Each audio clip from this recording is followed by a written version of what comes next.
சீயோனின் சிறையிருப்பை கர்த்தர் திருப்பும்போது சொப்பனம் காண்கிறவர்கள் போல் இருந்தோம்.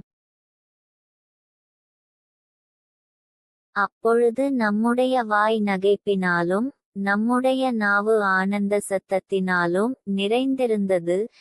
அப்பொழுது கர்த்தர் இவர்களுக்கு பெரிய காரியங்களைச் செய்தார் என்று புறஜாதிகளுக்குள்ளே சொல்லிக் கொண்டார்கள்.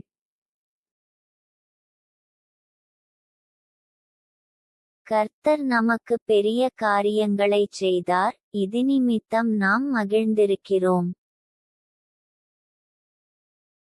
கர்த்தாவே, தெற்கத்தி வெள்ளங்களை திருப்புவது போல எங்கள் சிறையிருப்பை திருப்பும். கண்ணீரோடே விதைக்கிறவர்கள் கெம்பீரத்தோடே அறுப்பார்கள். அள்ளித்தூவும் விதையைச் சுமக்கிறவன் அழுது கொண்டு போகிறான், ஆனாலும் தான் அறுத்த அரிகளைச் சுமந்து கொண்டு கெம்பீரத்தோடே திரும்பி வருவான்.